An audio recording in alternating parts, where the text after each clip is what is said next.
Agora que se aposentou, vou ficar com 90% da sua aposentadoria para cuidar da casa. Essas palavras saíram da boca da minha própria filha, como se fosse a coisa mais natural do mundo. Fiquei paralisado, sentindo o chão sumir sob meus pés. As palmas e risadas do meu genro Fernando ecoavam como facadas no meu coração. 68 anos de vida e nunca imaginei que chegaria um dia em que seria tratado como um simples objeto, uma fonte de renda, por aqueles que ajudei a criar. Me chamo Abelardo Silveira. Trabalhei a vida inteira na Petrobras, economizando cada centavo possível, sonhando com o dia em que poderia finalmente descansar e aproveitar os frutos do meu trabalho. A aposentadoria representava para mim liberdade, dignidade, a chance de viver sem o peso do relógio marcando meus dias. Eu tinha planos simples, talvez uma pequena viagem para o Nordeste, aulas de pintura no Centro de Convivência Renascer, visitar lugares do Rio que nunca tive tempo de conhecer direito. Nada extraordinário, apenas o básico que acredito merecer depois de décadas de trabalho honesto. Quando perdi minha esposa, há 5 anos, assumi sozinho a responsabilidade de apoiar nossa filha Débora, mesmo ela já tendo sua própria família. Lembro como se fosse ontem o dia em que ela e Fernando vieram com aqueles olhares pidões pedir ajuda para comprar uma casa maior, porque não tinham condições de sair do apartamento alugado. É só uma ajuda temporária, pai, até a gente se estabilizar, ela prometeu. Vendi meu apartamento na Tijuca, onde vivi por mais de 30 anos, guardava cada lembrança com minha falecida esposa. Dei grande parte do dinheiro para eles comprarem a casa no condomínio Jardim das Palmeiras, em Niterói, e fui morar com eles. Cedi o quarto de hóspedes que rapidamente se transformou no quartinho do fundos, como se morasse de favor na casa que ajudei a comprar. No início, tudo parecia funcionar bem. Eu cuidava da minha neta Juliana enquanto eles trabalhavam, fazia almoço, mantinha a casa em ordem, contribuía com as despesas mesmo sem eles pedirem. Fazia questão de comprar os melhores presentes nas datas especiais. O sorriso no rosto da minha neta, quando abria os pacotes que eu escolhia com tanto carinho, era minha maior recompensa. Mas as coisas começaram a mudar quando Fernando foi rebaixado na imobiliária onde trabalhava. Débora, que dava aulas na universidade, passou a me olhar com outros olhos, não de respeito ou carinho, mas de cálculo. Comecei a notar comentários sutis sobre o espaço que minhas coisas ocupavam, sobre como eu deveria contribuir mais, já que estava aproveitando o conforto da casa deles. Como se aquela casa não tivesse um pedaço do meu suor em cada tijolo. As visitas dos meus amigos da Petrobras, que já eram raras, tornaram-se motivo de reclamação. Pai, não acha que está velho demais para ficar recebendo visitas? Isso atrapalha a rotina da casa. Meu pequeno jardim de vasos na varanda, minha única alegria, passou a ser desperdício de água. Meu programa de televisão favorito era sempre interrompido porque estava na hora de assistir outra coisa. Aos poucos, fui me tornando invisível em um espaço que deveria ser também meu. Mesmo assim, continuei ajudando financeiramente. Quando minhas economias começaram a minguar, comecei a consertar pequenos eletrônicos para vizinhos. Sempre tive jeito para isso, e agora se tornava minha tábua de salvação. Débora revirava os olhos quando me via trabalhando nisso. Pai, o senhor não cansa de fazer esses concertos? Ninguém vai querer que um idoso mexa nos aparelhos deles. Mas queriam sim. Não muito, mas o suficiente para que eu pudesse manter uma pequena independência, para não precisar pedir dinheiro para comprar um remédio ou uma camisa nova.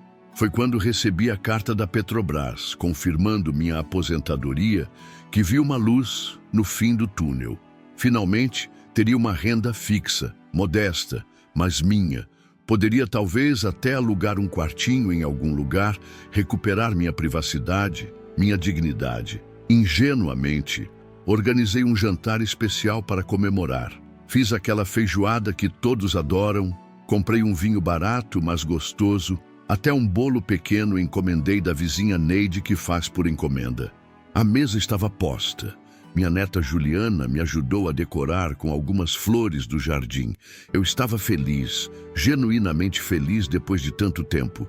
Foi então que, no meio do jantar, entre um garfo e outro de feijoada, minha filha soltou aquela frase que nunca vou esquecer. Agora que se aposentou, vou ficar com 90% da sua aposentadoria para cuidar da casa. E como se não bastasse o golpe, Fernando começou a aplaudir e rir, como se estivessem anunciando uma promoção no supermercado. Senti o sangue gelar nas veias. A comida perdeu o sabor na minha boca. E como que eu vou viver, filha? Consegui perguntar com a voz trêmula, quase um sussurro. O senhor já tem tudo aqui, comida, teto. Para que precisa de dinheiro na sua idade? Não é como se fosse sair para festas ou comprar roupas caras, respondeu ela, com um tom que misturava sarcasmo e autoridade, como se estivesse falando com uma criança teimosa. Olhei para o rosto da minha neta Juliana, que abaixou os olhos, claramente envergonhada pelo comportamento dos pais. Ela era a única naquela mesa que parecia me enxergar como ser humano.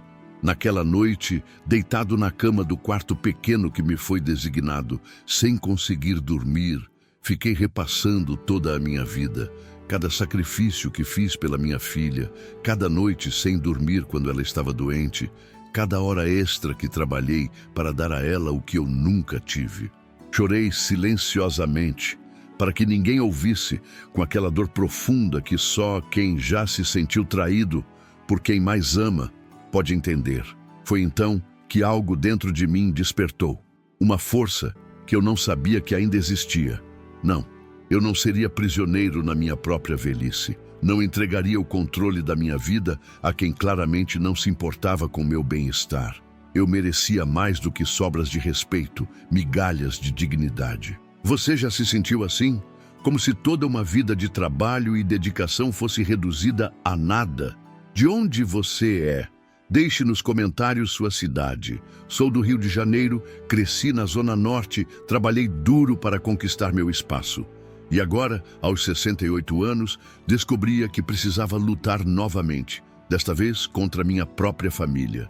Enquanto enxugava as lágrimas, comecei a formular um plano em minha mente. Seria paciente, estratégico, fingiria concordar, ganharia tempo. Eles achavam que eu era apenas um velho inofensivo, sem vontade própria. Mal sabiam o que estava por vir. A vida tinha me ensinado a ser forte, a sobreviver. E agora, mais do que nunca, eu precisava dessa força. No dia seguinte, quando Débora me perguntou se eu tinha pensado sobre nossa conversa, respirei fundo e disse as palavras que ela queria ouvir. Está bem, filha. Você cuida melhor do dinheiro mesmo. Vi o sorriso de satisfação se formar no rosto dela, aquela expressão de quem acabou de fechar um bom negócio. Mal sabia ela que aquele seria apenas o começo da maior lição que eu ainda teria que lhe ensinar. A paternidade sempre foi minha maior alegria e, ao mesmo tempo, meu maior desafio. Quando Débora nasceu, minha esposa Marta e eu morávamos em um apartamento pequeno em Madureira. Eu tinha acabado de passar no concurso da Petrobras. Ela trabalhava como secretária em um escritório de advocacia. Não era a vida dos sonhos, mas éramos felizes com o pouco que tínhamos. Lembro do dia em que trouxemos Débora da maternidade, seus olhinhos curiosos examinando o mundo, suas mãozinhas agarrando meu dedo com força surpreendente. Naquele momento, jurei para mim mesmo que faria qualquer coisa para protegê-la, para que ela nunca sentisse as dificuldades que enfrentei na minha infância. Os primeiros anos foram de luta, mas de muita união. Conseguimos nos mudar para um apartamento melhor na Tijuca quando Débora tinha 5 anos. Marta conciliava o trabalho com os cuidados da nossa filha, enquanto eu fazia horas extras sempre que possível. À noite, depois que Débora dormia, planejávamos seu futuro, sonhando com a faculdade que ela frequentaria, as oportunidades que teria. Nossa filha vai ter tudo o que não tivemos, Abelardo, Marta dizia, seus olhos brilhando com esperança. E assim foi. Matriculamos Débora nas melhores escolas que podíamos pagar. Quando ela demonstrou interesse por dança, inscrevemos-a em aulas de balé. Quando quis aprender inglês, economizamos para um curso particular. Nosso apartamento foi ficando mais apertado com o passar dos anos, mas o que importava era que nossa filha tivesse todas as oportunidades possíveis. Débora sempre foi inteligente e determinada. Passou para a Faculdade de Letras na UFRJ. Nosso orgulho era imenso. Durante sua formatura, Marta e eu choramos abraçados, vendo nossa menina se tornando uma mulher independente.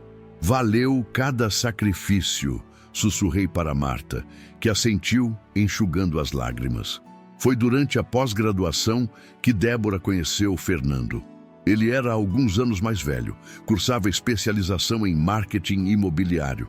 No início parecia um bom rapaz, atencioso, educado, sempre com um presente pequeno quando vinha jantar em casa.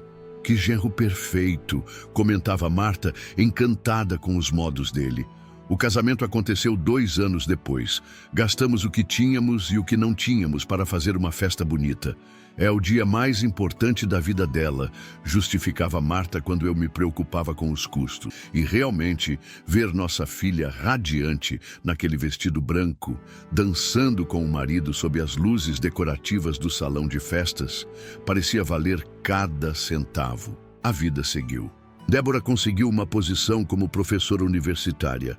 Fernando começou a trabalhar em uma imobiliária de luxo em Icaraí. Logo veio a notícia que seriam pais. Juliana nasceu em uma manhã chuvosa de setembro. Quando a peguei no colo pela primeira vez, senti o mesmo amor avassalador que havia sentido por Débora décadas antes. Agora somos avós, Marta, disse, emocionado, enquanto minha esposa chorava de felicidade ao lado da cama hospitalar. Foram anos felizes. Nos revezávamos para cuidar da neta quando Débora voltou a trabalhar. Marta e eu já pensávamos na aposentadoria, planejando viagens, momentos de lazer que havíamos adiado por tanto tempo. Mas a vida tinha outros planos. Marta começou a sentir dores estranhas. No início, achamos que era apenas cansaço, talvez uma gripe mal curada. Quando finalmente procuramos um médico, o diagnóstico foi devastador. Câncer de pâncreas, já em estágio avançado. 6 meses no máximo, disse o médico, com aquela expressão de pesar profissional que aprendi a odiar. Os meses seguintes foram um borrão de hospitais, remédios, tratamentos experimentais. Gastei todas nossas economias tentando salvar Marta. Débora ajudava como podia, mas tinha sua própria família para cuidar. Marta partiu exatamente 5 meses após o diagnóstico, em casa, segurando minha mão. Suas últimas palavras foram sobre Débora e Juliana. Cuide delas por mim, meu amor. O luto foi um processo solitário. Nossos amigos tentavam ajudar, mas ninguém realmente entende a dor de perder uma companheira de décadas. O apartamento na Tijuca, antes cheio de vida e risos, tornou-se um mausoléu de lembranças. Cada canto guardava uma memória de Marta, o sofá onde assistíamos TV abraçados, a cozinha onde ela preparava aquele bolo de laranja que todos adoravam, o quarto onde compartilhamos sonhos, medos, amor. Foi nesse período que Débora e Fernando começaram a visitar com mais frequência. No início, achei que fosse preocupação genuína com meu bem-estar. Débora trazia comida preparada, Fernando me convidava para assistir futebol. Juliana, então com 6 anos, enchia o apartamento com sua energia infantil, trazendo um pouco de luz para meus dias sombrios. Então veio a proposta. Pai, você não deveria ficar sozinho nesse apartamento enorme.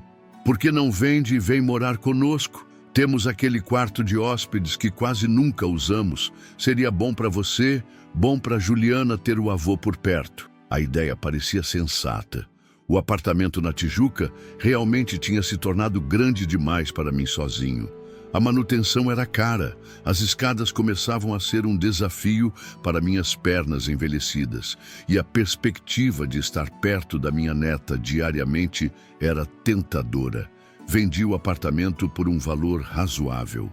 O plano era dar parte do dinheiro para ajudar Débora e Fernando a quitar algumas dívidas do financiamento da casa em Niterói e guardar o restante como minha reserva para emergências e pequenos luxos na velhice. Afinal, não queria ser um peso para ninguém. A mudança para a casa deles, no condomínio Jardim das Palmeiras, foi um processo doloroso. Cada objeto que embalava carregava histórias, memórias que agora precisariam ser comprimidas em um quarto de hóspedes.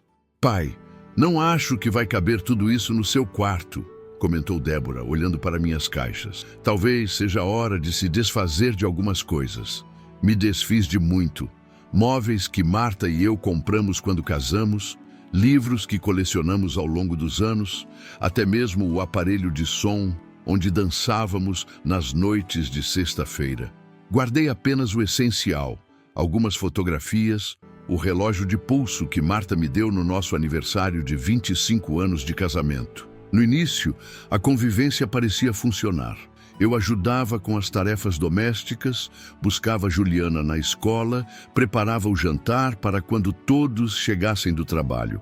Contribuía financeiramente também, fazendo questão de pagar parte das contas, comprar mantimentos, ajudar no que fosse necessário. Com o tempo, porém, comecei a notar mudanças sutis. O quarto de hóspedes passou a ser chamado de quartinho dos fundos. Meu espaço na geladeira diminuía gradualmente.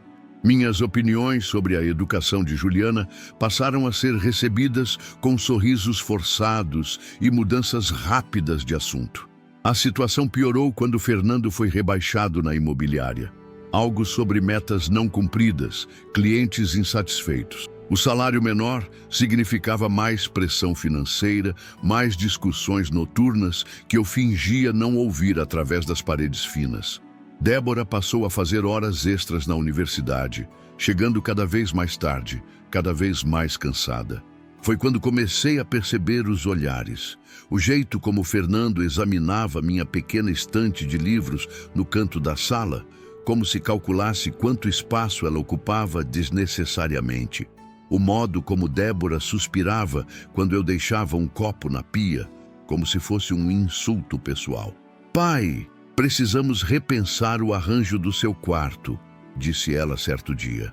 Estamos pensando em transformar parte dele em um escritório para Fernando trabalhar em casa. Meu espaço, já pequeno, foi reduzido ainda mais. Metade do quarto se tornou o home office de Fernando, separado apenas por uma estante improvisada. Minha privacidade tornou-se um conceito abstrato. Ouvia todas as ligações de trabalho dele, todas as reclamações sobre clientes, todas as conversas frustrantes com seu chefe. As refeições, antes momentos de conversa e conexão familiar, tornaram-se tensas. Pai, você realmente precisa de tanto sal na comida? Não faz bem para a sua idade, comentava Débora enquanto retirava o saleiro da minha frente. Sogrão, esse programa de TV que o senhor assiste é muito ultrapassado. Vamos assistir algo mais atual, dizia Fernando, mudando o canal sem esperar minha resposta. Juliana era meu único consolo verdadeiro. Ela vinha para meu quarto depois da escola, sentava na ponta da minha cama e contava sobre seu dia, os amigos, as aulas, o livro que estava lendo. Eu a ajudava com a lição de casa, contava histórias sobre quando sua mãe tinha sua idade. Esses momentos eram pequenos oásis de alegria em dias cada vez mais áridos. Apesar de tudo, tentei me adaptar. Reduzi minha presença nas áreas comuns da casa, aprendi a preparar refeições que não atrapalhassem a dieta de Fernando. Evitava convidar meus poucos amigos remanescentes. Comecei a frequentar o Centro de Convivência Renascer, principalmente para ter um lugar onde pudesse ser eu mesmo, sem medo de incomodar. Foi lá que conheci pessoas que me entendiam. Valmir, ex-colega da Petrobras, que também enfrentava dificuldades com os filhos. Neide, vizinha de longa data, que ficou viúva alguns anos antes de mim. E Dona Ivone, professora aposentada cujos olhos vivaces e risada fácil traziam um calor que eu não sentia há muito tempo. No centro, conversávamos sobre livros, política, nossas experiências de vida. Jogávamos dominó, participávamos de oficinas de artesanato, às vezes até dançávamos nas tardes festivas. Era como se por algumas horas eu voltasse a ser uma pessoa completa, não apenas o pai da Débora ou o avô da Juliana. Um dia, Dona Ivone me apresentou a doutora Luciana Bastos, uma advogada que dava palestras sobre direitos dos idosos. Você deveria conversar com ela, Abelardo, sugeriu Ivone. Algumas coisas que você me conta sobre sua situação em casa não me parecem corretas. Relutei inicialmente. Não queria criar problemas, não queria admitir para mim mesmo que minha própria filha poderia estar me tratando de forma inadequada. Mas após uma palestra particularmente esclarecedora sobre abuso financeiro contra idosos, procurei a doutora Luciana em particular. O que o senhor está descrevendo tem um nome, ela disse, após ouvir meu relato. É violência patrimonial e psicológica contra idoso. E sim, é crime pelo Estatuto do Idoso. Suas palavras caíram como pedras no meu estômago. Crime. Minha filha. As duas ideias pareciam incompatíveis. Voltei para casa naquele dia com a mente turbilhonando. Observei a dinâmica familiar com novos olhos, a maneira como Fernando descartava minhas sugestões sem nem considerar. O jeito como Débora controlava minhas saídas, sempre querendo saber onde eu ia, com quem falava. A forma como ambos discutiam sobre o uso do meu dinheiro quando pensavam que eu não estava ouvindo. Foi quando recebi a carta da Petrobras, confirmando minha aposentadoria oficial, que decidi comemorar. Talvez fosse ingenuidade minha, talvez fosse esperança de que, com uma renda fixa, eu poderia recuperar um pouco de autonomia. Preparei uma feijoada especial, comprei um vinho modesto, mas saboroso. Pedi à Neide que fizesse um bolo de chocolate que todos adoravam. A mesa estava posta, o ambiente decorado com o capricho que Marta me ensinou. Juliana tinha me ajudado a escolher flores do pequeno jardim que eu mantinha nos fundos da casa. Por algumas horas, senti-me útil novamente, valorizado, parte importante daquela família. Então veio aquela frase, aquele momento que dividiu minha vida em antes e depois. Agora que se aposentou, vou ficar com 90% da sua aposentadoria para cuidar da casa. A voz de Débora, tão parecida com a de Marta no timbre, mas tão diferente no tom, no conteúdo, na intenção. As palmas de Fernando, aquela aprovação entusiástica para uma ideia tão absurda. E eu, paralisado, o garfo suspenso no ar, sentindo o gosto amargo da traição. Foi naquela noite, sozinho no meu quarto reduzido, que tomei minha decisão. Não seria vítima. Não entregaria minha dignidade, minha autonomia, os frutos de uma vida de trabalho honesto. Busquei dentro de mim a força que me permitiu superar tantos obstáculos ao longo da vida. A infância pobre, os anos de trabalho duro, a perda da minha amada Marta. No dia seguinte, quando Débora me perguntou se eu havia pensado sobre nossa conversa, olhei nos olhos dela, tão parecidos com os meus, e menti. Está bem, filha. Você cuida melhor do dinheiro mesmo. O sorriso de satisfação que se formou em seu rosto foi como uma punhalada, mas mantive minha expressão neutra. Era o primeiro passo do meu plano. Ao longo das semanas seguintes, comecei a agir. Passei a frequentar o centro de convivência quase diariamente, justificando que era bom para minha saúde mental. Lá, com a ajuda discreta de Valmir, comecei a organizar minhas finanças. Descobri que o dinheiro da venda do meu apartamento, que havia emprestado a Débora e Fernando, nunca foi usado para quitar o financiamento da casa como prometido. Em vez disso, compraram um carro novo, fizeram uma viagem para Fortaleza, renovaram a cozinha com eletrodomésticos de última geração.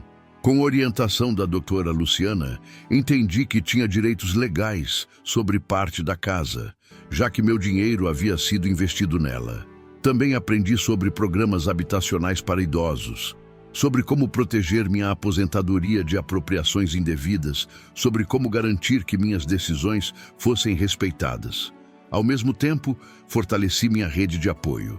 Além de Valmir e Neide, aproximei-me mais de Dona Ivone. Sua companhia trazia uma leveza que eu não sentia há anos. Conversávamos sobre livros, música, sonhos antigos e novos. Nunca é tarde para recomeçar, Abelardo, ela dizia, seus olhos brilhando com uma sabedoria serena. A vida continua enquanto estamos respirando. Meu irmão Cláudio, que morava em Petrópolis e com quem eu havia perdido contato nos últimos anos, também se tornou parte fundamental do meu plano. Quando o procurei e contei sobre minha situação, sua indignação foi imediata. Sempre achei que Débora tinha um lado materialista, mas nunca imaginei que chegaria a esse ponto, comentou ele, balançando a cabeça. Pode contar comigo para o que precisar, mano. O mais difícil foi lidar com Juliana. Minha neta, com sua percepção aguçada, sabia que algo estava errado. Vovô, por que o senhor está triste? Perguntou certa tarde enquanto fazíamos juntos um quebra-cabeça. Não estou triste, meu amor, respondi, tentando sorrir. Só pensativo. É por causa do que mamãe e papai falaram sobre sua aposentadoria? Insistiu ela, seus olhos grandes fixos nos meus. Eu ouvi eles dizendo que iam usar seu dinheiro para reformar o banheiro e comprar um videogame novo para mim. Mas eu não quero um videogame se isso deixa o senhor triste. Aquele momento quase quebrou minha resolução. A pureza de Juliana, sua capacidade de perceber injustiças mesmo tão jovem, me deu simultaneamente orgulho e tristeza. Abracei-a forte, prometendo a mim mesmo que acontecesse o que acontecesse, manteria minha conexão com ela. Finalmente, após 3 meses de planejamento cuidadoso, estava tudo pronto. Meus documentos organizados, meus direitos legais assegurados, meu apoio emocional estabelecido. O dia da verdade se aproximava. E com ele, a chance de recuperar não apenas meu dinheiro, mas minha dignidade. Palavra por palavra, eu construía silenciosamente o alicerce da maior lição que minha filha e meu genro jamais aprenderiam. Que respeito não se compra com dinheiro, que idade não diminui valor, que laços familiares devem ser baseados em amor e consideração, não em exploração e conveniência. E enquanto observava Débora e Fernando discutindo animadamente sobre como gastariam nosso dinheiro, a palavra nosso, usada com tanta naturalidade para se referir ao fruto exclusivo do meu trabalho, eu contava os dias para o momento em que finalmente tomaria de volta o controle da minha vida. Não por vingança, mas por justiça, não por raiva, mas por necessidade. Não apenas por mim, mas também por Juliana, para mostrar a ela que ninguém, independentemente da idade ou circunstância, deve aceitar ser tratado como menos que humano. O plano estava traçado, a data marcada, os aliados preparados. E eu, Abelardo Silveira, aos 68 anos, nunca me senti tão vivo, tão determinado, tão pronto para o que estava por vir. Na manhã seguinte àquele jantar fatídico, levantei-me antes de todos na casa. Era um hábito antigo dos meus tempos de Petrobras. Acordar com o sol, preparar um café forte, organizar mentalmente o dia que viria. Naquela manhã, porém, havia algo diferente no ar. Uma determinação silenciosa que crescia dentro de mim, como brasa sob cinzas. Preparei o café como sempre fazia. O aroma forte preencheu a cozinha, enquanto eu observava o jardim pela janela. As plantas que cultivei nos últimos meses, manjericão, alecrim, um pequeno pé de jabuticaba que talvez nunca veria frutificar, pareciam diferentes, como se também sentissem que algo estava prestes a mudar. Fernando foi o primeiro a aparecer, atraído pelo cheiro do café. Vestia o roupão caro que compraram com meu dinheiro, aquele que Débora disse ser uma necessidade quando a questionei sobre o preço. Ele me cumprimentou com um aceno displicente, como quem reconhece a presença de um móvel. Bom café, sogrão, forte do jeito que eu gosto, comentou, enchendo uma xícara grande. Obrigado, Fernando. Pensei bastante sobre o que você e Débora falaram ontem. Ele ergueu os olhos, subitamente interessado. E então? Vocês têm razão. O que um velho como eu faria com tanto dinheiro? Melhor mesmo ficar nas mãos de vocês. O sorriso que se formou no rosto dele tinha algo de predatório. Sabia que o senhor entenderia. É para o bem de todos, principalmente da Juliana. Assenti, fingindo resignação. A menção à minha neta foi como uma faca girada na ferida. Usar a menina como justificativa para aquela exploração era o cúmulo da desfaçatez. Mas engoli a revolta, sorrindo docilmente. "Quando sai o primeiro pagamento?" perguntou ele sem rodeios. "Daqui a 3 semanas, respondi, observando como seus olhos brilharam com a informação. "Podemos ir ao banco juntos para organizar tudo." Fernando assentiu, satisfeito, e saiu para se arrumar, deixando a xícara suja sobre a pia. Mais um pequeno desrespeito cotidiano que eu estava acostumado a ignorar. Mas não mais. Cada detalhe agora era registrado mentalmente. Cada evidência de como eu havia me tornado invisível naquela casa era um combustível para minha determinação. Quando Débora acordou, a conversa se repetiu. Sua expressão de alívio ao perceber minha aceitação foi quase cômica, como se ela realmente acreditasse que eu, depois de décadas criando-a, não reconheceria a ganância estampada em seu rosto. "Sabia que você ia entender, pai. Sempre foi sensato", disse ela, beijando minha testa como se eu fosse uma criança obediente. Durante as 3 semanas seguintes, mantive a farsa com perfeição. Parecia mais quieto, mais conformado. Deixava que decidissem sobre meus horários, minhas refeições, meus programas de TV. Ouvia pacientemente enquanto planejavam como gastariam minha aposentadoria. Uma nova TV na sala, talvez uma viagem para a Disney com Juliana, aquela reforma no banheiro da suíte que Débora tanto queria. "O vovô está diferente", observou Juliana certa tarde, enquanto fazíamos juntos um dos quebra-cabeças que tanto gostávamos. "Mais quieto." "É a idade, meu bem", respondi, escolhendo cuidadosamente as palavras. "Quando ficamos mais velhos, aprendemos a guardar nossa energia para o que realmente importa." Seus olhos perspicazes me estudaram por um momento. "E o que realmente importa para o senhor, vovô?" Sorri, sentindo uma onda de amor por aquela menina tão sensível. "Você importa, Juliana. E importa que você cresça entendendo o valor do respeito, da honestidade, da dignidade." Enquanto isso, intensificava minhas visitas ao Centro de Convivência Renascer. Para Débora e Fernando, diz que eram atividades para idosos. Bingo, ginástica leve, coisas que não despertariam interesse ou suspeita. Na realidade, eram reuniões estratégicas com meus novos aliados. Valmir, meu antigo colega da Petrobras, tinha contatos no Sindicato dos Petroleiros que me ajudaram a entender melhor meus direitos previdenciários. "Eles não podem tocar na sua aposentadoria sem seu consentimento explícito, Abelardo", explicou ele. "Se forçarem de alguma maneira, é crime." Neide, minha vizinha de longa data, concordou em ser testemunha caso fosse necessário. "Conheço sua filha desde pequena, Abelardo. Nunca imaginei que ela seria capaz disso. Conte comigo para o que precisar." Mas foi Dona Ivone quem realmente transformou meu plano em algo concreto. Como ex-professora e ativista pelos direitos dos idosos, ela conhecia todos os recursos disponíveis. Foi ela quem me apresentou ao programa habitacional da prefeitura, que oferecia apartamentos subsidiados para idosos de baixa e média renda.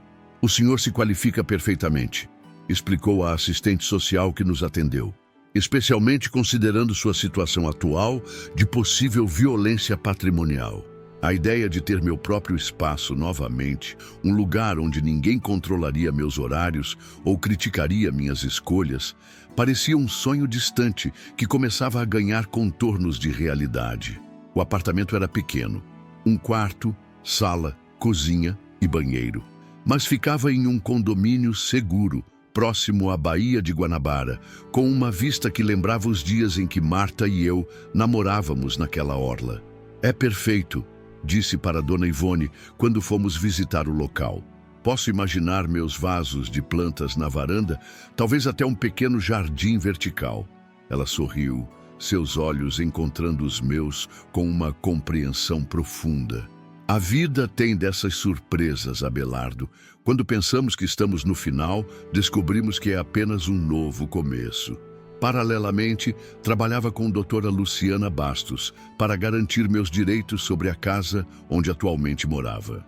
As provas não eram difíceis de reunir. Tinha guardado todos os recibos da venda do meu apartamento, as transferências para Débora e Fernando, até mesmo mensagens de texto onde eles prometiam usar o dinheiro para quitar o financiamento. Eles não cumpriram o acordo verbal que fizeram com o senhor, explicou a doutora Luciana. Isso nos dá base para argumentar que o senhor tem direito a uma parte proporcional do imóvel. Poderíamos entrar com uma ação, mas entendo que o senhor prefere uma solução menos conflituosa. De fato, eu não queria processar minha própria filha. Apesar de tudo, ainda a amava. O que buscava não era vingança, mas justiça e, principalmente, liberdade. Foi quando meu irmão Cláudio entrou mais ativamente no plano. Dono de uma pequena livraria em Petrópolis, ele nunca teve muito dinheiro, mas sempre foi bom administrador do pouco que tinha. Quando expliquei minha situação, ele imediatamente se ofereceu para comprar minha parte na casa de Débora. Seria um investimento para mim, explicou. Posso alugar para turistas quando não estiver usando. E você tem seu dinheiro de volta, sem precisar brigar na justiça. A proposta era perfeita. Cláudio pagaria um valor justo pela minha parte, documentado e legal. Débora e Fernando não poderiam contestar, já que a casa estava parcialmente no meu nome. O dinheiro seria depositado em uma conta conjunta com Juliana, como uma poupança para seu futuro, com uma cláusula específica. Só poderia ser usada para educação ou quando ela completasse 18 anos. O plano tomava forma, cada peça se encaixando com perfeição. Mas ainda faltava o mais importante, o elemento surpresa. Decidi que faria tudo de uma vez, em uma reunião familiar que deixaria claro para todos quem realmente estava no controle. Enquanto preparava tudo, continuava minha rotina de aparente submissão em casa. Pai, acho que vamos usar parte da sua aposentadoria para renovar os móveis da sala, comentou Débora casualmente durante o jantar, como se falasse sobre o tempo. Esses sofás já estão bem gastos. Claro, filha, concordei, notando como ela nem sequer perguntava minha opinião, apenas informava. Vocês sabem o que é melhor. Fernando ergueu o copo em um brinde silencioso, satisfeito com minha docilidade. Juliana, porém, me observava com olhos preocupados. Ela percebia a falsidade no meu tom, a tensão subjacente às minhas palavras. Mais tarde, quando veio me dar boa noite, sussurrou. O senhor está bem, vovô? De verdade. Abracei-a forte, inspirando o cheiro de shampoo infantil em seus cabelos. Estou, meu amor. Às vezes precisamos dar alguns passos para trás antes de dar um grande salto para frente. Você entenderá em breve. Na semana anterior ao pagamento da minha primeira aposentadoria, intensifiquei os preparativos. Doutora Luciana preparou todos os documentos necessários. Cláudio finalizou os trâmites para a compra da minha parte na casa. O apartamento no programa habitacional foi confirmado como meu. Pequeno, mas digno, com vista para o mar e, o mais importante, só meu. Também comecei a separar discretamente minhas coisas. Roupas, objetos pessoais, fotografias importantes, especialmente aquelas com Marta e com Juliana. Guardava tudo em uma mala escondida no fundo do armário, pronta para o momento certo. O mais surpreendente foi descobrir, através da doutora Luciana, que Fernando tinha um histórico de pequenos golpes financeiros. Nada que o levasse à prisão, mas o suficiente para manchar sua reputação no mercado imobiliário, razão provável para seu rebaixamento na empresa. Isso explica a pressa deles em colocar as mãos na sua aposentadoria, comentou ela. Provavelmente estão mais endividados do que aparentam. 2 dias antes da data marcada para o recebimento da aposentadoria, organizei meu movimento final. Telefonei para Débora no trabalho, algo que raramente fazia. Filha, estava pensando em fazermos um jantar especial amanhã à noite. Convidei seu tio Cláudio, que vem de Petrópolis especialmente para isso. Faz tanto tempo que não nos reunimos em família.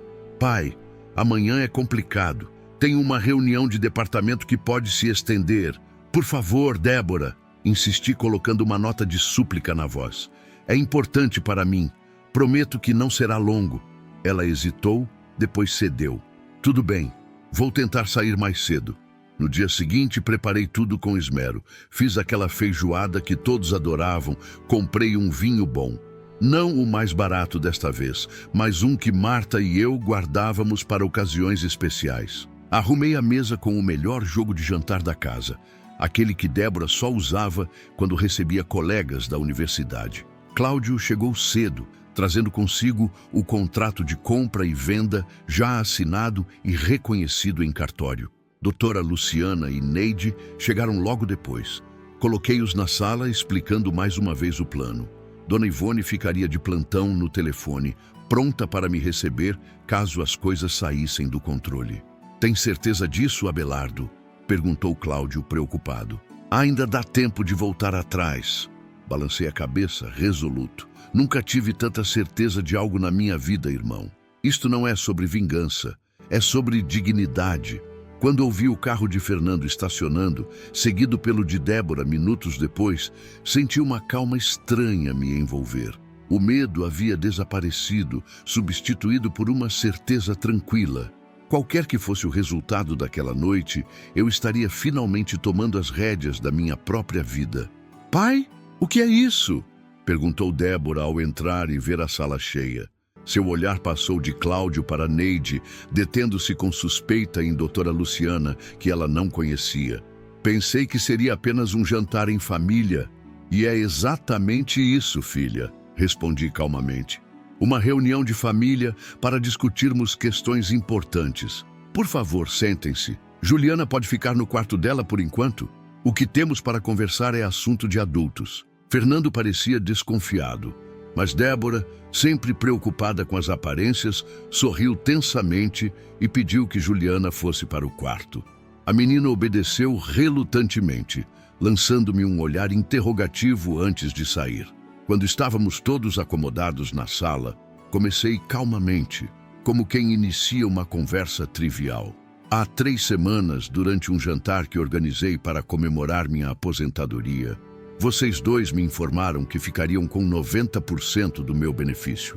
Débora se mexeu desconfortavelmente, lançando olhares nervosos para os presentes.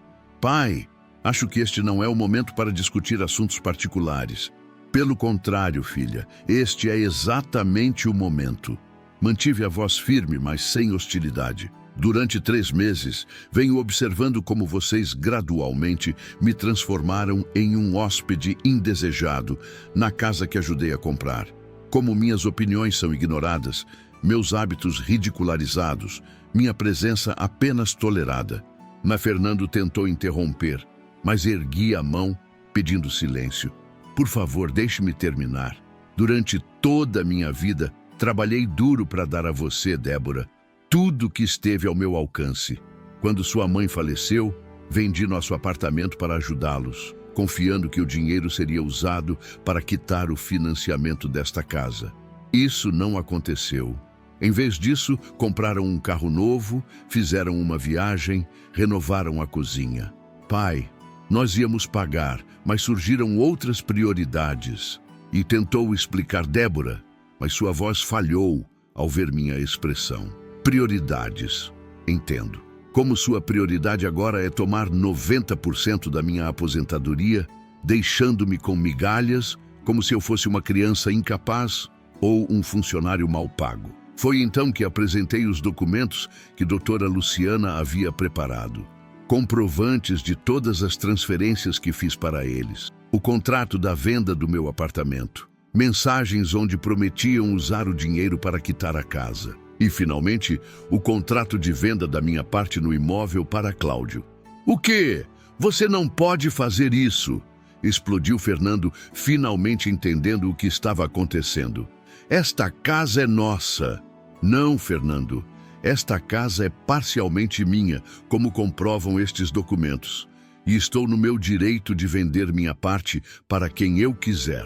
Doutora Luciana explicou calmamente os aspectos legais da situação, enquanto Débora e Fernando ouviam em choque. A realidade finalmente os atingia. Não apenas não teriam acesso à minha aposentadoria, como agora teriam que lidar com Cláudio como coproprietário da casa. O dinheiro da venda, continuei, quando eles finalmente silenciaram, será depositado em um fundo educacional para Juliana. Nem vocês, nem eu poderemos tocá-lo até que ela complete 18 anos. Débora começou a chorar, não sei se de raiva ou vergonha. Fernando parecia prestes a explodir, mas a presença de testemunhas o continha. Foi nesse momento que pedi a Neide que chamasse Juliana. Quando minha neta entrou na sala, tenso com a atmosfera carregada, levantei-me e peguei suas mãos entre as minhas. Juliana, vovô vai se mudar. Tenho um apartamento novo, perto da praia, onde poderei receber sua visita sempre que quiser. O senhor vai embora? Perguntou ela, os olhos grandes marejados. Por causa do que mamãe e papai fizeram? Fiquei surpreso com sua percepção, mas respondi com honestidade. Sim, em parte.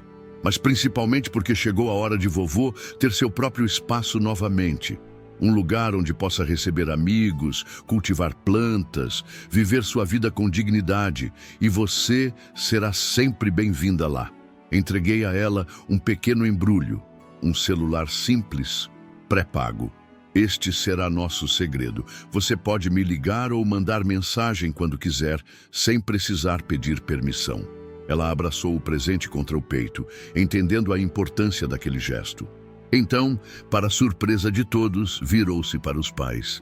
Vocês foram muito maus com o vovô. Ele sempre nos ajudou e vocês só pensam em dinheiro.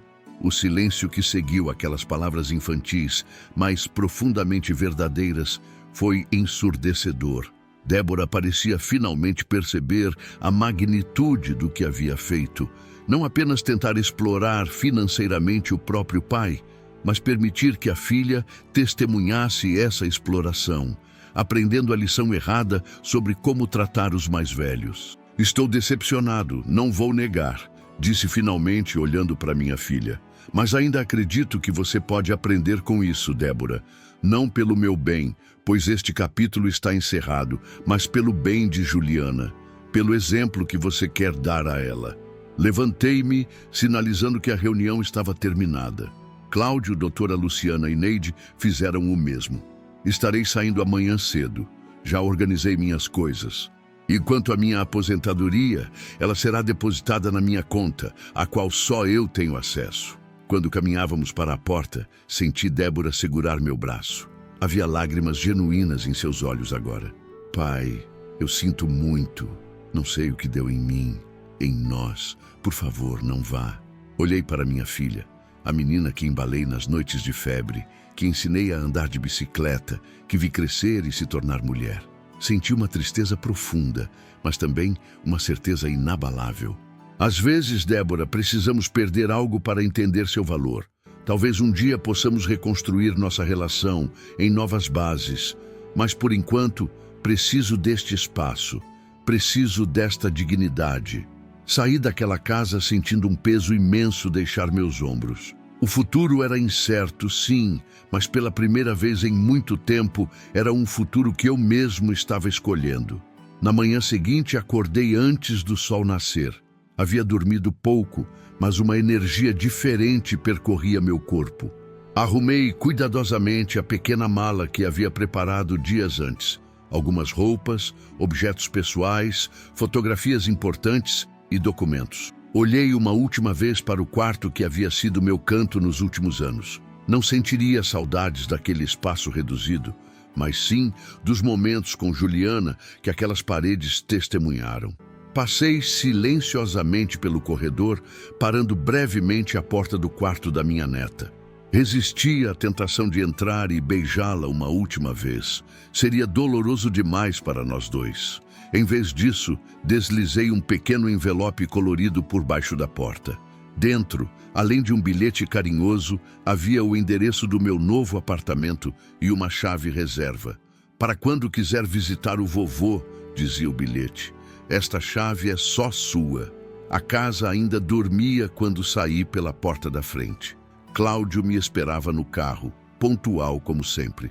Quando coloquei minha mala no porta-malas, senti um misto de emoções contraditórias. Tristeza por deixar minha neta, alívio por escapar daquela situação sufocante, apreensão pelo futuro incerto que me aguardava.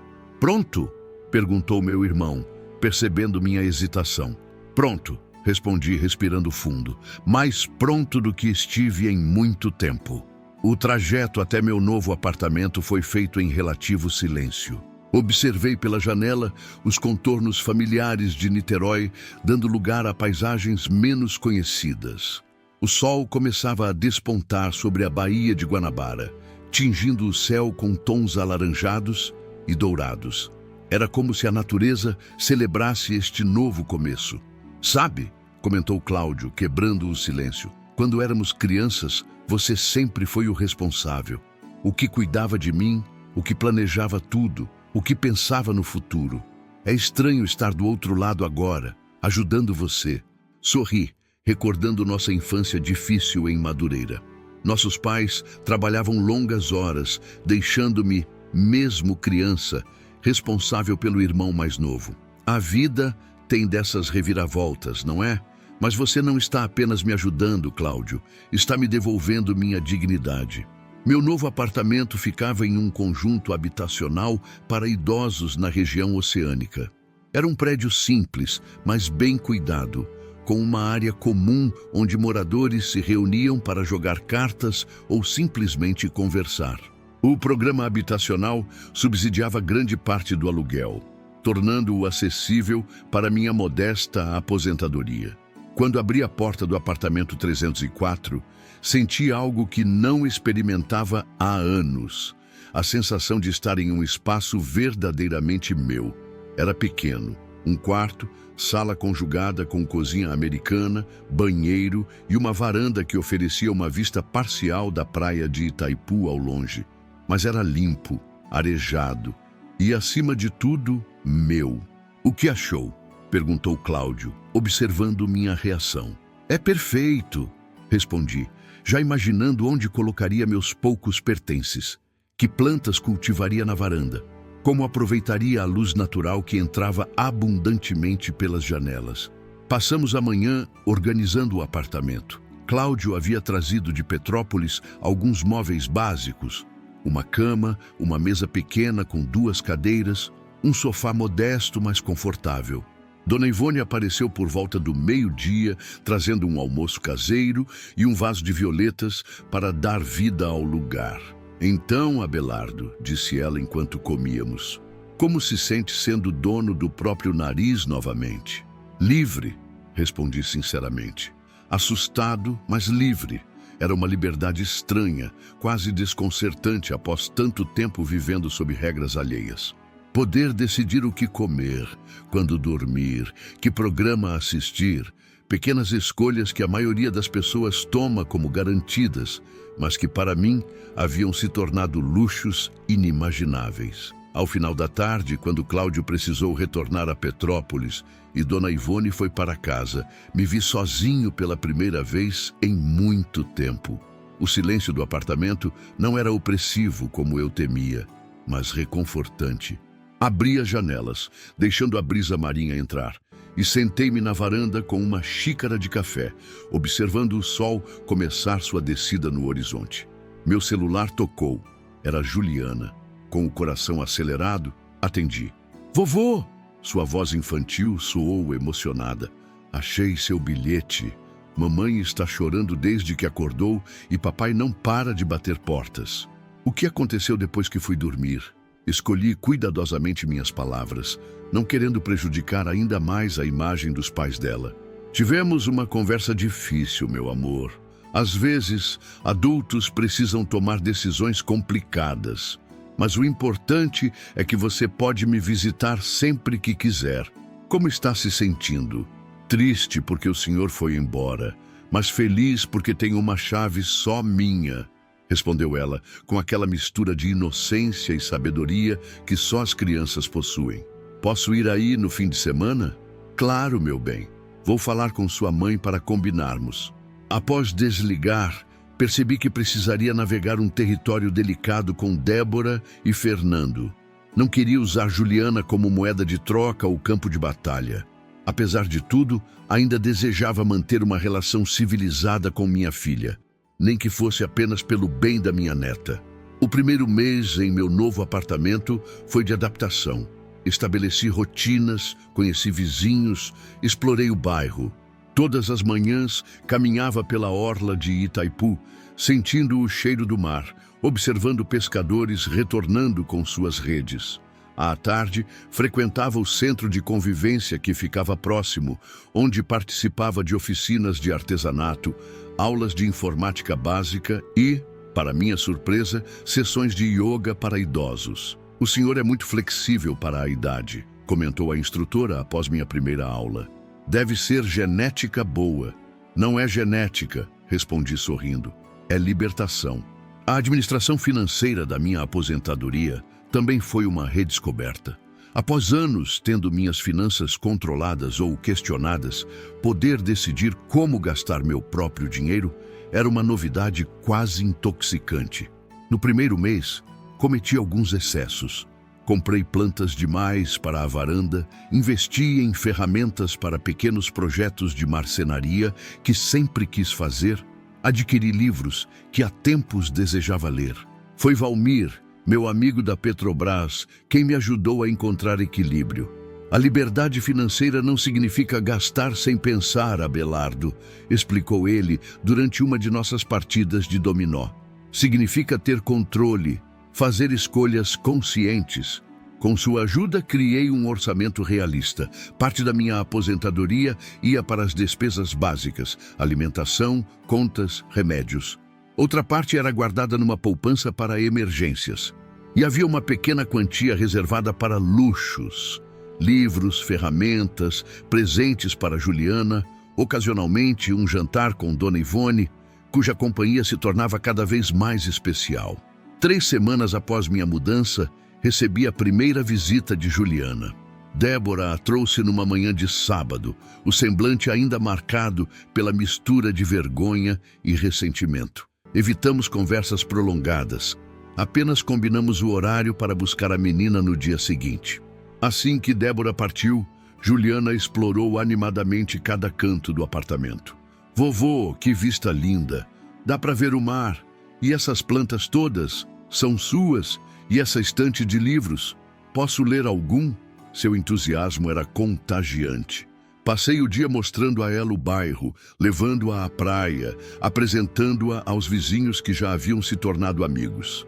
Preparamos juntos o almoço, algo simples, macarrão com molho de tomate caseiro, mas que ela declarou ser o melhor do mundo porque tem gosto de liberdade. À noite, sentados na varanda observando estrelas, Juliana perguntou o que eu não estava preparado para responder. Vovô, por que mamãe e papai queriam ficar com seu dinheiro? Respirei fundo, buscando palavras que fossem honestas, sem demonizar seus pais. Às vezes, Juliana, as pessoas confundem prioridades. Seu pai e sua mãe estão passando por dificuldades financeiras e viram em mim uma solução fácil. Não porque são pessoas ruins, mas porque perderam temporariamente a perspectiva do que realmente importa. E o que realmente importa? Perguntou ela, seus olhos grandes fixos nos meus. Respeito, dignidade, amor verdadeiro que não coloca condições ou preço. Cuidar de quem amamos não porque esperamos algo em troca, mas porque é o certo a fazer. E ela assentiu, processando aquelas palavras com uma maturidade surpreendente para seus 11 anos. Como quando cuido das minhas plantas sem esperar que elas me deem presentes. Sorri com a analogia perfeita. Exatamente assim, meu bem. Nas semanas seguintes, estabelecemos uma rotina. Juliana vinha a cada 15 dias, às vezes trazida por Débora, outras vezes por Fernando, que gradualmente abandonou a hostilidade inicial, substituindo-a por um constrangimento silencioso. Em um desses encontros, cerca de 2 meses após minha mudança, Débora pediu para conversar a sós. Enquanto Juliana assistia à televisão na sala, nos sentamos na varanda. Pai, começou ela, visivelmente nervosa. Fernando e eu nos separamos. A notícia não me surpreendeu completamente. Já havia notado a ausência da aliança no dedo dela, os olhos marcados por noites mal dormidas. Sinto muito, filha. O que aconteceu? Depois que o senhor saiu, tudo desmoronou. Começamos a discutir constantemente sobre dinheiro, sobre como tratamos o senhor, sobre valores. Ela fez uma pausa, enxugando uma lágrima. Descobri que ele tinha dívidas que escondia de mim. Dívidas de jogo, principalmente. Era por isso que estava tão desesperado pelo dinheiro da sua aposentadoria. Assenti, as peças finalmente se encaixando. O rebaixamento na imobiliária, a insistência em controlar minhas finanças, a resistência quando mencionei conta bancária própria. E agora como estão as coisas? Difíceis. Estou tentando refinanciar a casa com tio Cláudio, assumir a parte que era de Fernando.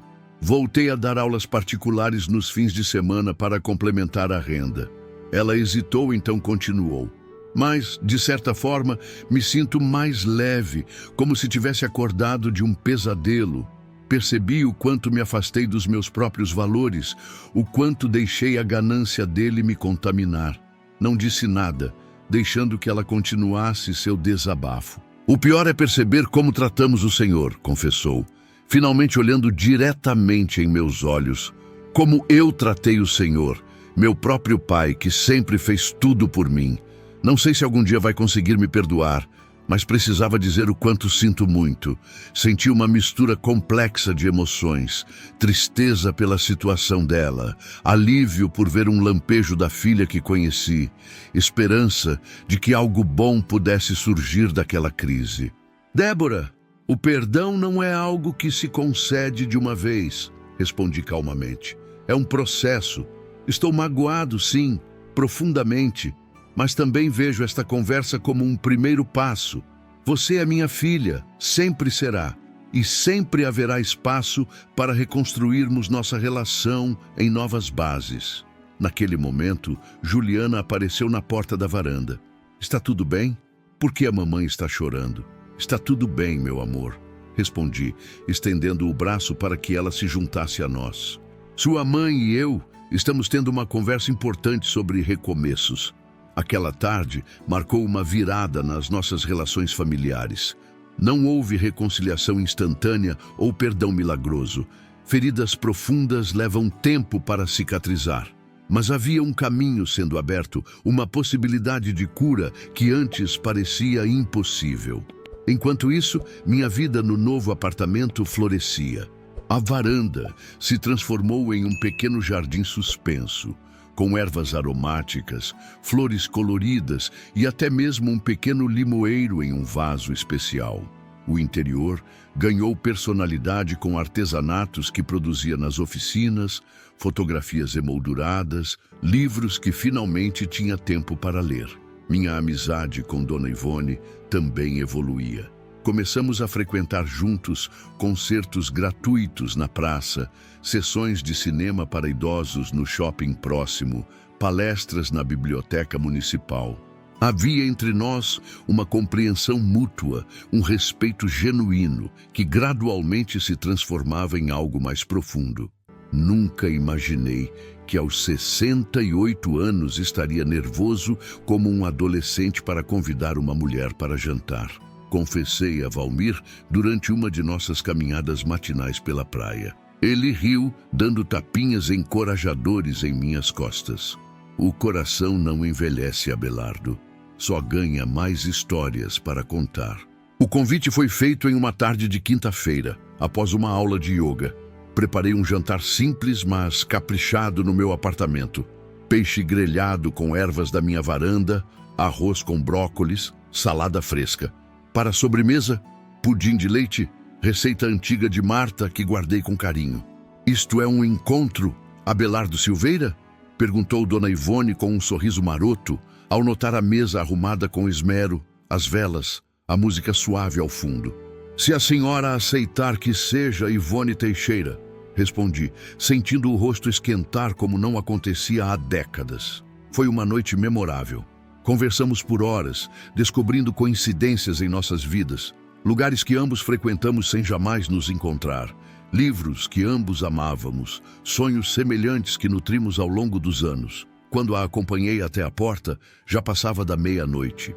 "Obrigada pela noite maravilhosa", disse ela, seus olhos brilhando com uma juventude que desafiava o tempo. "O prazer foi meu", respondi, tomando coragem para um gesto que não fazia há muito tempo. Inclinei-me e beijei suavemente seus lábios. No dia seguinte, ao contar para Juliana sobre o desenvolvimento da minha amizade com Dona Ivone, fui recebido com um entusiasmo inesperado. "Vovô está namorando. Isso é tão romântico. Posso ser a dama de honra quando vocês se casarem?" Ri da sua empolgação. "Calma, mocinha. Estamos apenas começando a nos conhecer melhor. Mas o senhor gosta dela, não gosta? Seus olhos ficam diferentes quando fala dela." A perspicácia da minha neta nunca deixava de me surpreender. "Sim, gosto muito dela. Ela me faz lembrar que nunca é tarde para sentir borboletas no estômago." 4 meses após minha mudança, recebi um convite inesperado de Dortá, Luciana Bastos. Ela estava organizando um ciclo de palestras sobre direitos dos idosos e queria que eu compartilhasse minha experiência. "Sua história pode inspirar outros na mesma situação, Sr. Abelardo", explicou ela. "Mostrar que é possível recomeçar, que dignidade não tem prazo de validade." Aceitei, apesar do nervosismo. Nunca fui de falar em público. Na Petrobras, preferia o trabalho técnico, deixando apresentações para outros. Mas agora, sentia uma responsabilidade de usar minha experiência para ajudar pessoas que talvez estivessem passando pelo mesmo que enfrentei. A palestra aconteceu num auditório da Universidade Federal Fluminense. Para minha surpresa, Débora apareceu na plateia, trazendo Juliana consigo. Vê-las ali, especialmente minha filha, deu-me uma força que não sabia que precisava. "Meu nome é Abelardo Silveira", comecei, a voz inicialmente trêmula, mas ganhando firmeza. "Tenho 68 anos e até recentemente acreditava que minha vida estava terminando. Hoje sei que ela está apenas começando." Contei minha história sem dramatizações desnecessárias, mas também sem suavizar a dura realidade do que enfrentei.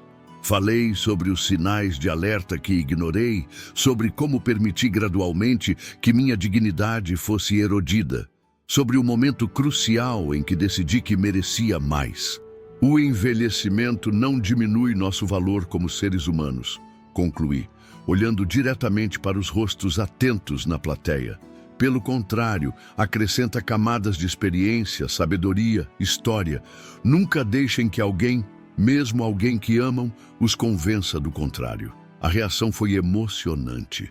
Muitos se identificaram com aspectos da minha história, compartilhando suas próprias experiências durante o debate que seguiu.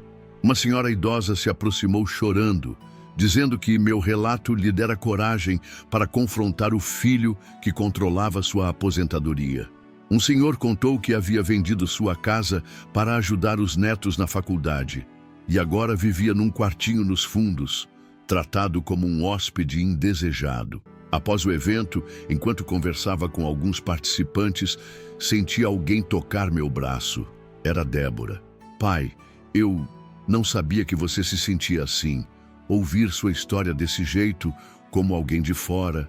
Sua voz falhou. "Sinto muito, de verdade." Abracei minha filha pela primeira vez em meses, sentindo que finalmente ela realmente compreendia. Não era um pedido de desculpas vazio ou motivado por interesse financeiro.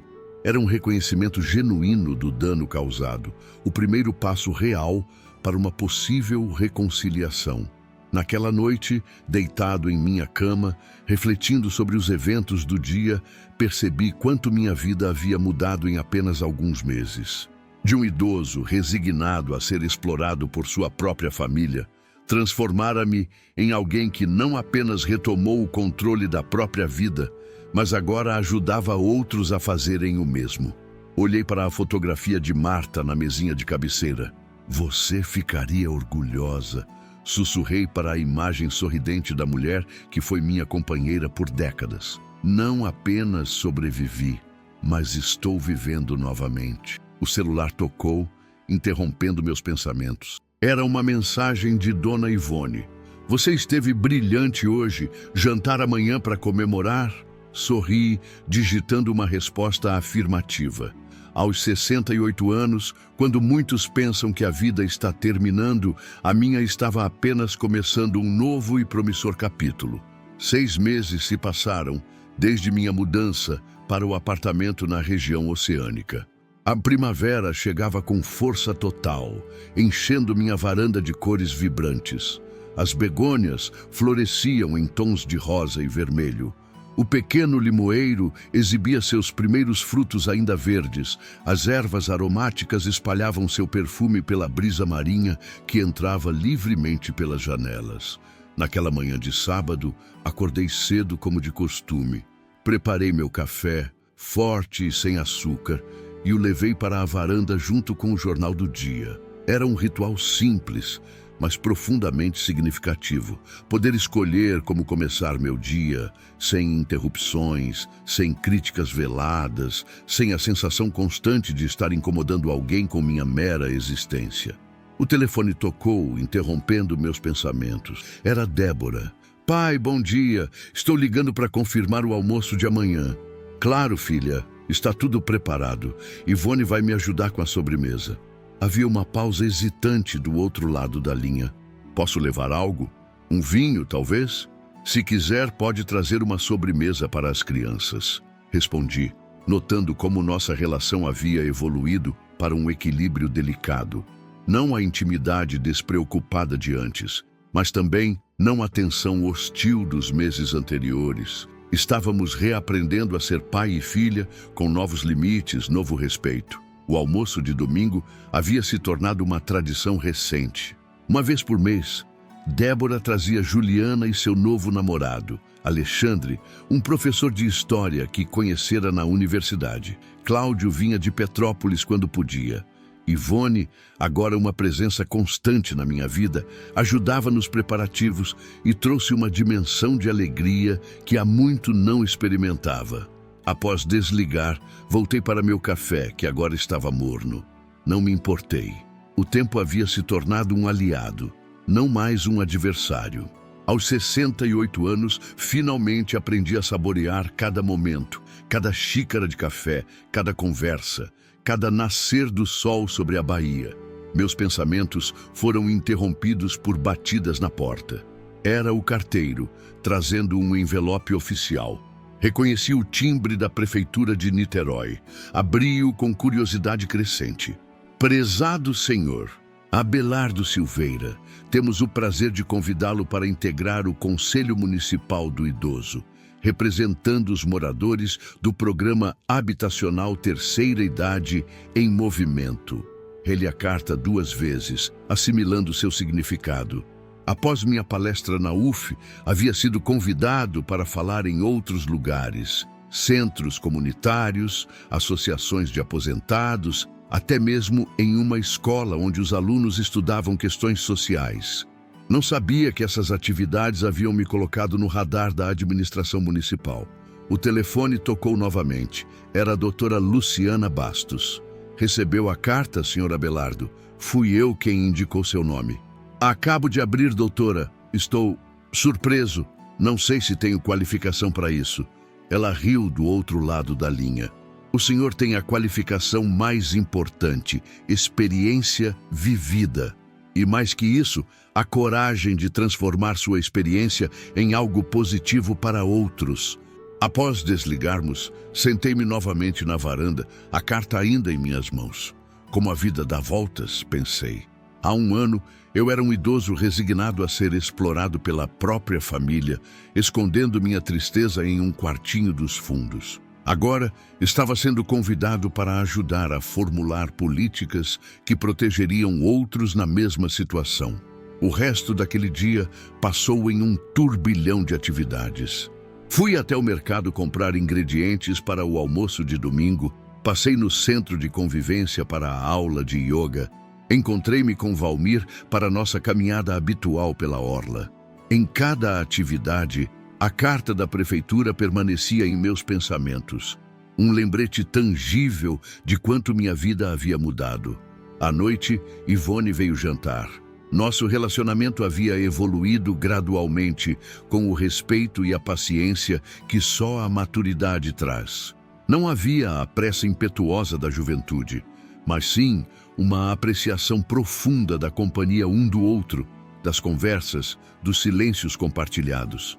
Então, disse ela após eu contar sobre o convite, vou namorar um conselheiro municipal. Isso significa que preciso comprar roupas mais elegantes para os eventos oficiais. Ri, apreciando seu senso de humor. Acho que continuaremos frequentando os mesmos lugares de sempre, mas talvez eu precise de um terno novo. Você ficaria muito elegante de terno, respondeu ela, seus olhos brilhando de uma forma que me fazia sentir décadas mais jovem. No domingo, meu pequeno apartamento ficou cheio como nunca. Débora chegou com Juliana e Alexandre, trazendo uma torta de chocolate que era a especialidade dele.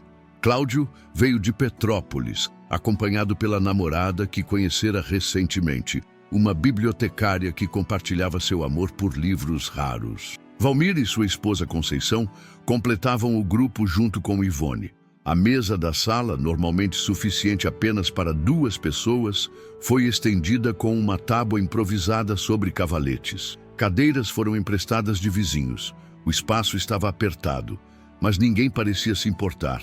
Havia uma atmosfera de celebração no ar, uma alegria genuína que não sentia em reuniões familiares há muitos anos. Durante o almoço, contei a todos sobre o convite da prefeitura. Isso é maravilhoso, pai, exclamou Débora, genuinamente feliz por mim. Era um contraste marcante com a mulher que, meses antes, via minha aposentadoria apenas como um recurso a ser explorado. Vovô vai ser tipo um político? Perguntou Juliana impressionada. Não exatamente, querida, expliquei rindo. Vou participar de um conselho que ajuda a criar regras para proteger pessoas idosas, para que elas sejam tratadas com respeito e dignidade. E como o senhor merece ser tratado, completou ela, com uma sabedoria além de seus anos.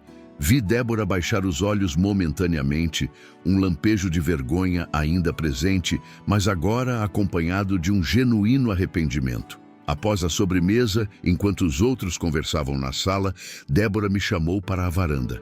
Parecia nervosa, remexendo na alça da bolsa. Pai, queria mostrar uma coisa, disse ela, tirando um envelope da bolsa. Recebi isso ontem. Era uma carta da universidade onde ela lecionava, confirmando sua promoção para coordenadora do Departamento de Letras. Um cargo que ela ambicionava há anos, mas que sempre parecia fora de alcance. Isso é maravilhoso, filha. Estou tão orgulhoso. Sabe o que é mais incrível? Continuou ela com os olhos marejados. Um dos motivos citados para minha escolha foi o projeto que iniciei de aulas de literatura para idosos no Centro de Convivência. Aquele que você me inspirou a criar. Após o fiasco com Fernando e nossa reconciliação gradual, Débora havia começado a frequentar o Centro de Convivência comigo, inicialmente apenas para me acompanhar, depois oferecendo-se para conduzir grupos de leitura. O que começou como uma tentativa de reconexão entre nós se transformou em um projeto sério, atraindo a atenção positiva da universidade. A vida tem um jeito curioso de circular, não é? Comentei, sentindo um orgulho imenso da mulher que minha filha estava se tornando. Ou talvez redescobrindo. Pai, ela hesitou, escolhendo cuidadosamente as palavras. Nunca vou esquecer o que fizemos, o que eu fiz, mas quero que saiba que estou tentando ser uma pessoa melhor. Para Juliana, para mim mesma, para o Senhor. Abracei-a, sentindo que mais uma peça do quebra-cabeça da nossa família encontrava seu lugar. Não o mesmo lugar de antes, aquilo seria impossível, mas um novo arranjo, talvez até mais forte porque foi reconstruído conscientemente, não apenas herdado. Quando todos se foram, Ivone ficou para me ajudar com a louça. Trabalhávamos em uma sincronia silenciosa, Eu lavando, ela secando, o tipo de parceria confortável que se desenvolve naturalmente entre duas pessoas que se entendem. Foi um belo dia, comentou ela, guardando o último prato. Foi, concordei, secando as mãos no pano de prato. Quem diria que depois de tudo, minha vida estaria assim, tão plena? Ela sorriu, aquele sorriso que iluminava seu rosto inteiro. Não sou muito de acreditar em destino, Abelardo, mas às vezes penso que algumas coisas ruins acontecem para nos empurrar na direção certa. Como ser explorado pela própria filha, me levando a encontrar você. Perguntei, meio em tom de brincadeira, meio sério. Exatamente, respondeu ela, aproximando-se para um beijo suave. Na semana seguinte, participei da primeira reunião do Conselho Municipal do Idoso. Era um grupo diversificado, assistentes sociais, advogados, médicos geriatras e outros idosos como eu, cada um trazendo uma perspectiva única sobre as necessidades da população envelhecida de Niterói.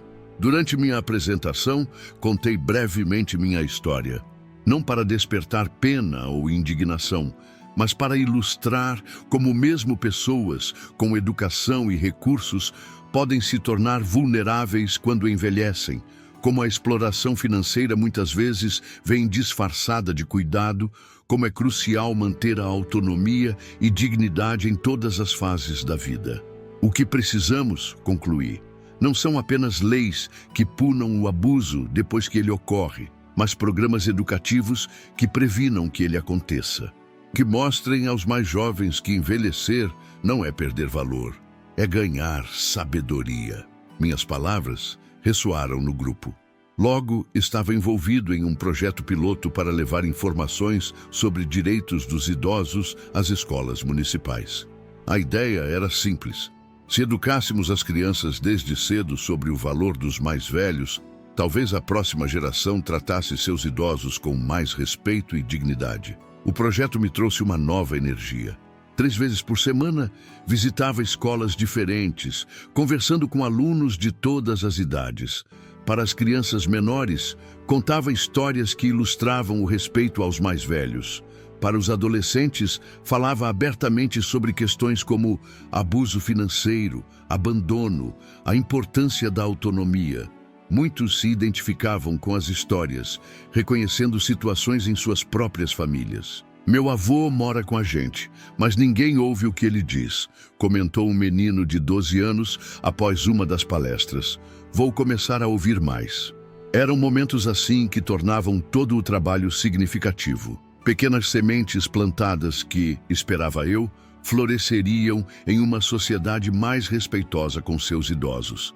Em casa, continuava cultivando meu pequeno paraíso. A varanda agora era um verdadeiro jardim suspenso, com uma diversidade de plantas que atraíam beija-flores e borboletas. Ivone brincava que eu teria que pedir autorização à prefeitura em breve, já que meu jardim vertical estava se tornando horizontal, invadindo o espaço aéreo dos vizinhos. Nossa relação também florescia. Não nos apressamos para definições ou rótulos, apreciando cada momento juntos, sem pressão. Aos 70 anos dela e 69 meus, tínhamos a sabedoria de entender que o amor na maturidade tem seu próprio ritmo, suas próprias regras. Certa noite, enquanto jantávamos em meu apartamento, ela me surpreendeu com uma proposta. Abelardo, estive pensando, e se juntássemos nossos espaços? Meu apartamento é maior que o seu, tem 2 quartos. Poderíamos transformar um deles em um escritório para você trabalhar nos projetos do conselho. A varanda é ampla o suficiente para todas as suas plantas e fica a apenas 2 quarteirões daqui, então você não perderia sua vista do mar ou a proximidade com seus amigos. Fiquei momentaneamente sem palavras, a proposta pegando-me completamente de surpresa. Não era algo que tínhamos discutido antes, mesmo que em algumas noites ela dormisse em minha casa ou eu na dela. Não precisa responder agora, continuou ela, percebendo minha hesitação. É uma decisão importante, só quero que saiba que a oferta está na mesa. Pensei no assunto pelos dias seguintes. Discuti com Valmir durante nossas caminhadas matinais, consultei Cláudio por telefone, até mesmo conversei com Juliana durante sua visita de fim de semana. "Por que o senhor está com dúvidas, vovô?" perguntou minha neta com sua franqueza característica. "A dona Ivone é legal, faz o senhor sorrir e ela tem um apartamento maior. Parece bem simples para mim." "A vida raramente é simples, Juliana", respondi, sorrindo para sua lógica infantil. "Quando ficamos mais velhos, temos mais bagagem, mais medos, mais preocupações." "Está com medo de perder sua independência?" perguntou ela, surpreendendo-me com sua percepção. "Como aconteceu quando morava com a mamãe?" "Algo assim", admiti. "Quando finalmente recuperamos algo precioso que perdemos, ficamos mais cautelosos." Ela refletiu por um momento, depois pegou minha mão. "Mas, vovô, há uma grande diferença. A mamãe queria controlar o senhor. A dona Ivone quer compartilhar a vida com o senhor. É tipo uma parceria." Novamente, a sabedoria das crianças me deixava sem palavras. Naquela noite, liguei para Ivone e convidei-a para um jantar especial no restaurante à beira-mar, que frequentávamos em ocasiões especiais. Sob o céu estrelado, com o som das ondas ao fundo, tomei sua mão entre as minhas.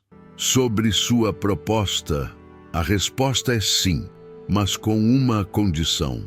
Ela ergueu as sobrancelhas curiosa. "Qual seria?" "Que seja realmente uma parceria.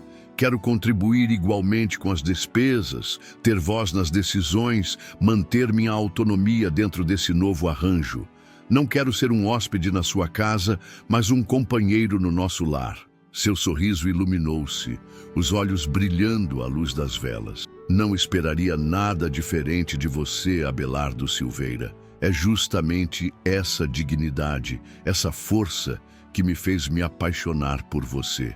A mudança aconteceu gradualmente nas semanas seguintes.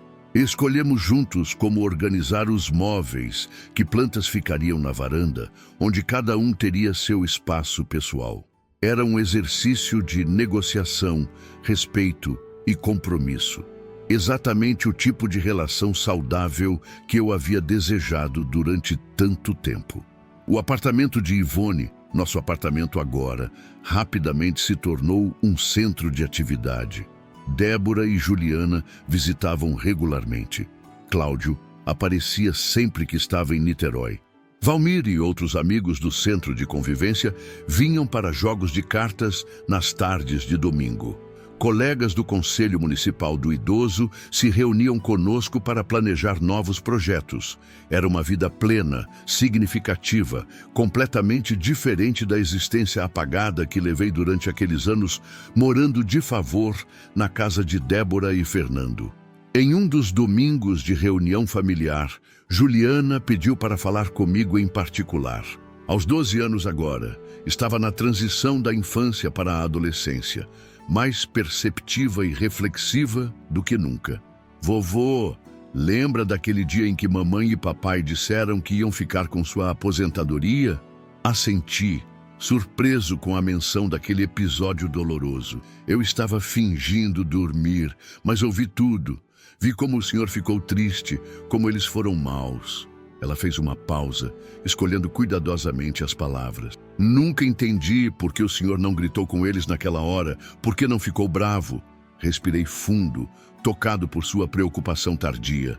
"Juliana, às vezes a reação mais forte não é gritar ou bater portas. É recuar, planejar, agir com determinação. Foi o que fiz, e olhe onde estamos agora." Ela assentiu pensativa. "O senhor é a pessoa mais forte que conheço, vovô. Não por ser grande ou musculoso, mas por aqui." Ela apontou para minha cabeça. "E aqui", depois para meu coração. Abracei minha neta, emocionado com sua compreensão profunda. "Sabia que foi pensando em você que encontrei forças? Queria que você crescesse vendo seu avô sendo tratado com dignidade, para que um dia, quando for idosa, saiba exigir o mesmo para si." Enquanto a abraçava, olhei pela janela o pôr do sol sobre a Baía de Guanabara. As águas refletiam tons de laranja e vermelho, criando um espetáculo que nunca me cansava de admirar. No parapeito da janela, o pequeno limoeiro que trouxe de meu antigo apartamento exibia seus primeiros frutos maduros, amarelos, brilhantes, cheios de promessa. Era uma metáfora perfeita para minha vida atual. Após um inverno prolongado de dificuldades, havia encontrado minha primavera. Não aos 20 ou 30 anos, quando tudo parecia possível, mas aos 69, quando muitos acreditam que os melhores dias já passaram. O que minha filha e meu ex-genro não compreenderam quando planejavam se apropriar da minha aposentadoria era que estavam tentando roubar mais que dinheiro. Queriam minha dignidade, minha autonomia, meu direito de determinar meu próprio destino. O que eles viram como o fim, minha aposentadoria, era, na verdade, um começo. Um novo capítulo que agora eu escrevia com minhas próprias palavras, em meus próprios termos. Olhando para Juliana, para o apartamento cheio de amigos e familiares, para Ivone conversando animadamente na sala, senti uma gratidão profunda. Não pelo que havia perdido ou pelo que me tentaram tirar, mas pelo que havia conquistado. Uma vida autêntica, plena e, acima de tudo, digna. Vovô, o senhor está bem? Perguntou Juliana, notando meu silêncio prolongado. Estou ótimo, meu amor. Respondi sorrindo. Melhor do que estive em muito tempo. Quando penso em tudo que vivi nos últimos meses, percebo como uma simples frase pode mudar completamente o rumo de uma vida. Agora que se aposentou, vou ficar com 90% da sua aposentadoria para cuidar da casa. Essas palavras da minha própria filha, seguidas pelos aplausos entusiasmados do meu genro, abriram meus olhos para uma realidade que eu vinha ignorando. Eu havia me tornado invisível em minha própria família, reduzido a um recurso financeiro a ser explorado. Ao longo da minha vida, sempre coloquei minha família em primeiro lugar. Trabalhei por 35 anos na Petrobras, economizando cada centavo para dar à minha filha Débora uma vida melhor que a minha. Quando minha esposa Marta faleceu, vendi nosso apartamento na Tijuca para ajudar Débora e Fernando a comprarem uma casa em Niterói. Em troca, recebi um quartinho nos fundos e um tratamento cada vez mais desrespeitoso. Mas naquela noite, algo despertou dentro de mim. Decidi que não seria prisioneiro na minha própria velhice. Durante 3 meses, planejei secretamente minha saída.